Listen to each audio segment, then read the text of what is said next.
내가 산 것 아니요 오직 내 안에 예수 주께서 사시는 것이라. 이제 내가 육체 가운데 사는 것은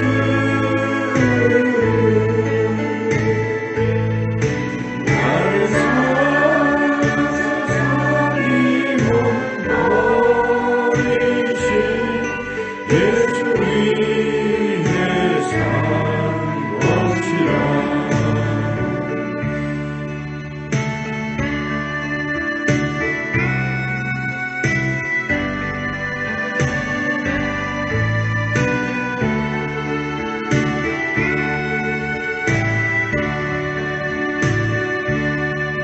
내가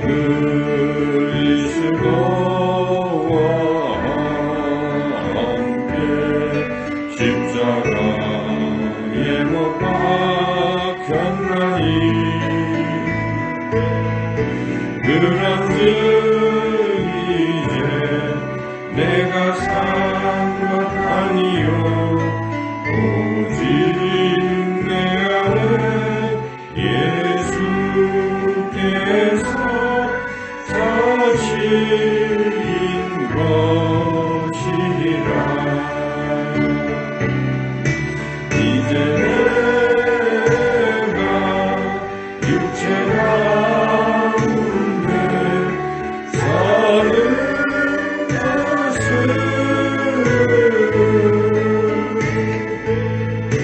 나를 살아서 살리고 버리신 예수 위에 산 것이라.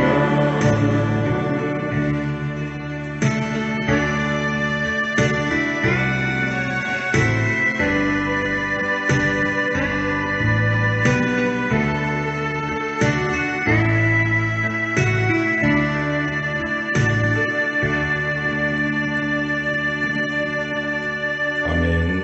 찬송가 176장 찬양하겠습니다.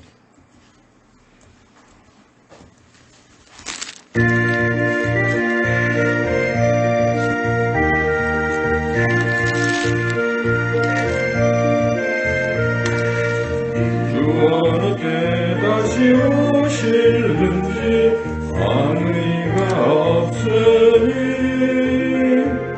등 밝히고 너는 깨어있어 주를 반겨 맞으라. 주 안에서 우리 몸과 마음이 깨끗하게 되어서 주 예수님 다시 오실 때에 모두 기쁨으로 맞으라. 다시 오신다면 부끄러움 없을까. 잘하였다 주님 칭찬하며 우리 맞아주실까. 주 안에서 우리 몸과 마음이 깨끗하게 되어서 주 예수님 다시 오실 때에 모두 기쁨으로 맞으라. 주 예수님 맡겨주신 일에 모두 충성 다했나. 내 맘속에 확신 넘칠 때에 영원한 식 없겠네. 주 안에서 우리 몸과 마음이 깨끗하게 되어서 주 예수님 다시 오실 때에 모두 기쁨으로 맞으라. 주 예수님 언제 오실는지 밤낮에 낮에나 늘 깨어서 주셔서 주님 만든 성도 주의 영광 보겠네. 주 안에서 우리 몸과 마음이 깨끗하게 되어서 주 예수님 다시 오실 날에 모두 기쁨으로 맞으라. 좋으신 하나님 감사합니다. 오늘 또 고난주간 세 번째 이 새벽에도 저희들을 불러주셔서 주님 앞에 나와 찬양과 예배로 영광을 돌릴 수 있게 하시니 감사드립니다. 우리의 이 찬양과 예배를 기뻐 받아주셨고 이 시간도 하나님의 귀한 말씀 저희들 들려주실 때에 주의 성령께서 또한 잘 깨닫게 해주셔서 이 말씀 붙들고 오늘도 말씀 따라 승리하는 복된 하루의 삶이 되게 해주시기를 간절히 원하오며 예수님의 이름으로 기도드리옵나이다. 아멘. 하나님께서 주시는 말씀은 마가복음 13장 전체인데 그 중에 우리가 32절부터 37절까지 말씀을 함께 봉독하겠습니다. 교독하겠습니다. 32절부터 37절 한 절씩 교독하겠습니다. 그러나 그 날과 그 때는 아무도 모르나니 하늘에 있는 천사들도 아들도 모르고 아버지만 아시느니라. 이제가 깨어있으라. 그때가 언제인지 알지 못하니라. 가령 사람이 집을 떠나 타국으로 갈 때에 그 종들에게 권한을 주어 각각 사물을 맡기며 문지기에게 깨어있으라 명함과 같으니 너무 깨어있으라. 집주인이 언제 오는지 꼭 저물 때일는지 밤중일는지 다 올 때일는지 새벽일는지 너희가 알지 못하니라. 그가 후련히 와서 너희가 자는 것을 보지 않도록 하라. 깨어있으라. 내가 너희에게 하는 이 말은 모든 사람에게 하는 말이니라 하시니라. 아멘. 셋째 날입니다. 우리 예수님께서 이제 첫째 날 이 성전을 들어가셔서 이렇게 청결하게 하셨죠. 그래서 그 일로 인해서 종교 지도자들이 예수님을 죽이려고 했었고, 그리고 이제 둘째 날 성전에 들어가셔서 그들이 죽이려고 이제 여러 가지 질문 같은 걸 던져서 예수님을 이렇게 옥죄려고 이제 그렇게 했지만 우리 예수님의 지혜로 답변을 이렇게 하셔서 그들을 제압하시고, 그리고 예수님께서 다윗의 자손을 통해서 온다는 그들의 메시아관을 또 더 넘어서 바로 예수님은 하나님의 아들이시고 그리스도이시다 하는 것을 마지막으로 이렇게 말씀하셨죠. 그래서 주님의 이 십자가를 통해서 구원하시겠다는 그 그리스도의 그 구원을 이제 선포를 하신 것입니다. 그리고 성전을 나오셨습니다. 나오면서 이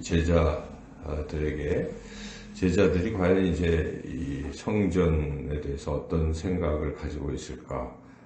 주님이 성전을 허물겠다 이런 말씀도 다 하셨는데 그에 대한 이제 반응도 듣고 또 고쳐주시고 하고 이제 하는 말씀이 이제 셋째 날인데, 성전을 나오면서 이 제자들이 깨달아야 되는데 이 성전의 건물보다는 우리 예수님을 통해서 다시 세워질 새로운 공동체 이런 걸 생각해야 되는데 그 생각을 안 하고 우리 이제 13장 1절에 보면 또 성전이 참 대단합니다 하고 여전히 깨닫지 못하는 제자들의 모습을 볼 수가 있죠. 13장 1절만 한번 같이 읽어보겠습니다.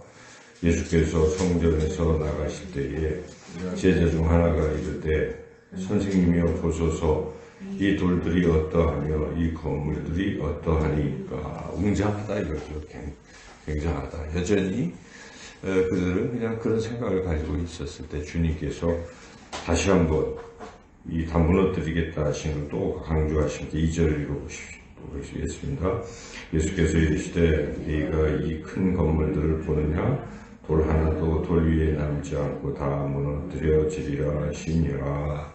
그리고 읽고 이제 산에 올라가서 그 성전을 보면서 예수님 말씀하시기가 한마디로 이 성전은 파괴된다. 그것을 이제 말씀하십니다. 31절까지가 성전 파괴될 것에 대한 거, 그래서 그 전에 어떤 징조들이 있고 뭐 등등등 어떻게 준비를 해야 되고 이런 말씀을 쭉 하신 것이죠. 그리고 이제 이어서 성전 파괴보다 더 심각한 것은 이 온 세상이 다 멸망하는, 그리고 주님이 다시 오시는 재림의 날이 온다. 이제 그걸 이제 말씀하신 것입니다. 그래서 우리는 오늘 이제 그 부분부터 32절부터 지금 말씀을 읽고 있는 것입니다. 물론 앞에 성전 파괴에 대해서도 우리가 교훈을 얻어야 되는데, 성전 파괴는 실제로 일어났습니다. 주님이 예언하신 대로 AD 70년에 로마의 티투스 장군이 군대를 몰고 와서 예루살렘을 점령하고 초토화시킬 때 그 성벽이 다 또 무너졌던 것이죠. 그래서 그 실제로 일어난 일이고 그런 것이죠. 근데 그때에 이제 그 전에 여러 가지 징조들이 있었는데, 가장 중요한 것은 이단과 같이 자꾸 미혹하게 하고 자기네들이 그리스도다 하는 이런 자들이 나타난다는 것이죠. 그래서 그럴 때 그런 미혹에도 빠지지 말고, 또는 이 복음을 전파하는 제자들이 이제 핍박을 받게 될 것이다. 이제 그 얘기를 하신 것인데, 그 핍박의 대표적인 게 그 성전 전에 또 로마가 이 기독교인들을 굉장히 또 핍박했습니다. 네로가 기독교인들마다 이렇게 죽이려고 하고 불지르고 하면서 우리가 영화 같은 데도 보는데 이제 그런 핍박들이 있다는 것이죠. 그럴 때 이 그리스도인들은 그런 가운데서도 자기 믿음을 지키고 또 복음 전파의 사명을 잘 감당해야 된다. 이제 그것을 가르쳐 주신 것이고, 이것은 실질적으로 제자들이 당할 일들이기도 하죠. AD 70년이면 제자들은 여전히 살아있었고, 그때 이것을 견뎌내는 것인데, 그 시절에 베드로도 순교했고, 그 AD 한 60몇 년에, 그리고 사도 바울도 또 순교했던 것들이죠. 그래서 그때 잘 견디고 여전히 복음을 잘 전파하라. 그런 것을 주님이 지금 가르쳐 주시는 것이죠. 제자들이 예수 십자가 돌아가시고 그 뒤에도 끝까지 사명을 잘 감당하라고 말씀하신 것이고, 이제는 그 제자들뿐만 아니라 모든 인류를 향해서 또 주님을 따라가는 제자들을 향해서 하시는 말씀, 그 부분이 우리가 오늘 읽은 말씀입니다. 우리는 이 재림을, 마지막 때를 어떻게 살아가야 되는가를 우리가 주님 말씀을 듣고 있는 것인데, 특별히 37절 마지막 절 읽어보겠습니다. 깨어있으라, 내가 너에게 하는 이 말은 모든 사람에게 하는 말이니라 하시니라. 모든 사람, 우리들에게도 동일하게 하시는 말씀이에요. 그래서 우리가 이 마지막 때를 어떻게 살아가야 되는가, 이것은 예수님이 십자가를 지러 가시기 전에 하신 말씀이기에 매우 중요한 말씀이고, 그래서 우리가 이 말에 귀를 기울여야 되는 것이고, 그리고 이미 이제 마가복음을 읽지만 마태복음에서 우리가 아는 것처럼 거기 우리가 잘 아는 비유들이 나옵니다. 주님이 마지막 재림에 대해서 말씀하실 때 달란트 비유 하지 않습니까? 그리고 열처녀 비유, 등불을 준비한 이런 비유들을 쭉 주님이 말씀하신 거예요. 그래서 이 종말을 잘 준비하라 하는 것입니다. 주님이 그것도 마태복음 25장이기 때문에 십자가를 지러 가시기 직전에 하신 말씀이에요. 그래서 얼마나 중요하면 그때 말씀하셨겠습니까? 그래서 우리는 항상 이 종말 신앙을 가지고 살 필요가 있습니다. 물론 이단들에 빠지면 안 되죠. 이단은 종말 의식을 가지고 있고, 그런데 그들은 너무 날짜를 딱 명시를 합니다. 몇 월 며칠 몇 시, 또 언제, 이렇게 얘기를 하니까 그거는 이단이죠. 그러나 우리가 어찌 보면 이단들은 종말을 의식하면서 살아가는 게 우리보다 더 있는 것 같아요. 그렇죠. 이단들은 막 거기에 긴장돼. 근데 정작 그리스도인들은 그런 쪽의 의식이 좀 너무 적은 것 같기도 합니다. 그런데 오히려 더 많이 가져야 된다는 거예요. 주님이 강조하시는 것은 차라리 맨날 매달 며칠 이렇게 딱 못 박아두면 그때까지 막 하다가 그 임재에 잘하면 되잖아요. 보통. 근데 이거는 오늘 지금 바로 이 순간에 오실지도 모른다 하면은 이건 더 긴장되는 것입니다. 주님은 지금 그렇게 긴장하라는 것을 지금 강조하고 있어요. 그래서 나도 모른다라고 말씀하실 정도로 그렇게 그때는 갑자기 오는 것이고 아무도 모른다는 것을 강조하고 있습니다. 32절 읽어보시죠. 그러나 그날과 그때는 아무도 모르나니 하늘에 있는 천사들도 아들도 모르고 아버지만 아시느니라. 그래서 예수님도 모르실 정도로 그날은 그렇게 베일이 쌓여있고 갑자기 온다 하는 것을 강조하고 있습니다. 물론 우리는 이 말을 통해서 이단들이 몇 월 며칠 하는 건 잘못됐다는 건 분명히 이걸 통해서 우리가 지적을 해야 되는데 우리는 그것으로 끝나서는 안 되고 그러므로 우리는 가만히 있어도 된다가 아니고 오히려 더 언제 올지 모르니까 도둑이 언제 올지 예고 안 하고 오는 게 더 무서운 거죠. 온다고 그러면 다 방비하니까. 그것처럼 우리는 바로 오늘 지금 이 순간이 종말이다. 이렇게 우리가 늘 생각해요. 마지막 순간이다. 설교자, 목회자는 지금 이 설교가 나의 마지막 설교다 생각하면 참 긴장이 되고 신중해질 것입니다. 우리도 오늘 하루가 마지막이다 하면 우리가 어떻게 살아야 되겠습니까? 주님이 우리에게 마지막을 어떻게 살라고 하신 걸 잘 기억해야 되는데 첫째는 여기 본문에 나오는 것처럼 사명을 감당하고 있어야 됩니다. 지금 마지막 때인데 주님이 주신 사명은 뒷전에 두고 딴 거를 하고 있으면 이건 잘못된 것이죠. 그래서 여기 보면 주인이 종들에게 집을 떠나면서 이거 해라 하고 사명을 줬잖아요. 그러다가 이제 오시는 것인데 종들이 언제 오는지를 생각도 안 하고 가만히 있으면 갑자기 들이닥치면 어떻게 되겠습니까? 만일 아무것도 안 하고 있는 사람들 같으면 이건 큰 낭패인 거죠. 그걸 지금 말씀하시는 거예요. 34절부터 5절 보면 예를 들어서 그렇게 사물을 맡겼는데 갑자기 들여올 때 너희들이 혹여나 자고 있다든지 사명은 감당 안 하고 그냥 딴짓하고 있다든지 하면 되겠느냐 이런 말 깨어있으라. 항상 깨어서 사명을 감당하고 있으라 이런 뜻입니다. 우리가 이 달란트 비유도 이렇게 주인이 이 사람 종들에게 달란트를 맡기고 갔잖아요. 그리고 와서 이거 어떻게 됐냐고 물어보는 때가 있다는 것이죠. 근데 한 달란트 가진 사람 아무 일도 안 하고 그냥 땅속에 숨겼다가 이렇게 도로 갖다 줬을 때 이 악하고 게으른 종아하고 그냥 밖에서 슬피우는 이제 뭐 천국에 못 들어갔다는 뜻이지요. 그런데 5달란트, 2달란트는 주신 것을 열심히 했다는 것이죠. 그래서 결국 주님이 이 종말에 해야 될 가장 중요한 자세는 사명을 감당하고 있으라는 것입니다. 그래서 우리는 그럼 사명이 무엇입니까? 여러분 주님이 우리에게 맡기신 사명은 가장 중요한 사명은 복음 전파의 사명, 영혼 구원의 사명인 것입니다. 그래서 사도 바울도 주 예수께서 내게 주신 사명고 복음 전파의 사명을 내가 목숨이 다하는 그 상까지 끝까지 감당할 것이다 이렇게 고백하지 않았습니까? 그래서 우리가 깨어 있어야 되고 영혼을 내가 어떻게 구원할까, 한 사람이라도 내가 어떻게 구원할까 하는 것이 늘 우리 마음에 있어야 돼요. 일상에 그냥 바빠서 이 영혼 구원에 이 무관심해서는 안 된다는 것이죠. 그래서 우리 열심히 살아가는 그리스도인들은 자나깨나 어떻게 하면 복음을 전할까, 이 사람을 어떻게 전도해야 될까 이 생각하면서 사는 거예요. 그래서 기도하고 아침에 기도해서 오늘 그 사람 만날 텐데 꼭 예수님 전해야지, 그렇게 하는 거죠. 그를 구원하는 건 하나님이시고 우리는 전하는 거예요.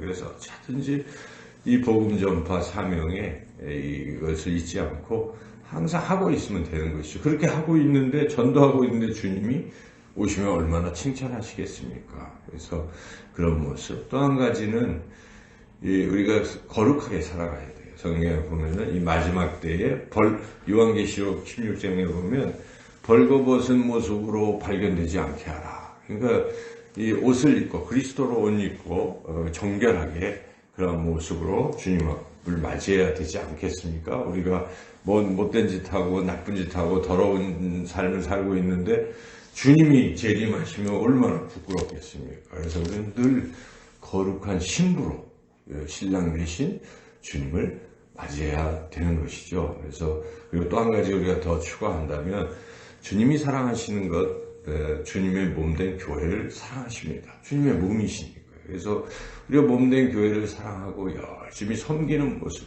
주님이 가장 기뻐하실 것입니다. 우리 세 가지, 복음 전파의 사명, 그리고 우리 삶이 성결하고 거룩하고, 그리고 주님의 몸된 교회를 사랑하고 헌신하고 이렇게 살아가면 주님이 언제 오시든지 우리는 기쁨으로 주님을 맞이하게 될 것이고 주님은 우리를 크게 칭찬하실 것입니다. 우리 이 고난 주간에도 하루하루 그런 종말의 자세를 가지고 살아가시는 저와 여러분의 삶이 되시기를 주님의 이름으로 축원합니다.